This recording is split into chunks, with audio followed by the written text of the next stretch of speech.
திருப்பத்தூர் மாவட்டம் வாணியம்பாடி அருகே வீடுகளுக்குள் கழிவுநீர் மற்றும் மழைநீர் புகுந்து வீடுகள் சேதமடைந்து இடிந்து விழும் நிலையில் உள்ளதால் மக்கள் அச்சத்துடன் வாழ்ந்து வருகின்றனர். இதுகுறித்து எமது செய்தியாளர் சீனிவாசன் வழங்கிய தகவல்களை காணலாம்.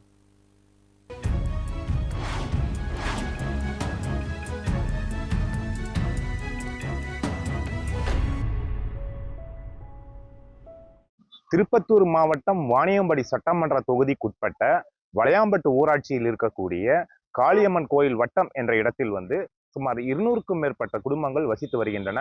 இந்த பகுதியில் கழிவுநீர் கால்வாய் வசதி இல்லாததால் மழைக்காலங்களில் கழிவுநீருடன் மழைநீர் கலந்து வீடுகளுக்குள் புகுந்து வீடுகள் முற்றிலுமாக சேதமடைந்து வருவதாக அப்பகுதி மக்கள் வேதனை தெரிவித்திருக்கிறார்கள். மேலும் அந்த வீடுகளுக்குள் பாம்புகள் மற்றும் விஷப்பூச்சிகள் உள்ளே நுழைந்து விடுவதாகவும் அப்பகுதி மக்கள் தினம் தினம் அந்த ஒருவித அச்சத்துடனே வாழ்ந்து வருவதாகவும் வேதனை தெரிவித்திருக்கிறார்கள். மேலும் அந்த கழிவுநீர் கால்வாய் வசதிகள் இல்லாததால் கழிவுநீரானது சாலையில் தேங்கி கிடப்பதால் அதை மிதித்து செல்லக்கூடிய குழந்தைகள் மற்றும் பெரியவர்கள் வயதான அனைவருமே பல்வேறு நோய் தொற்றுகளுக்கு ஆளாகி வருவதாகவும் ஒரு குற்றச்சாட்டை வைத்திருக்கிறார்கள்.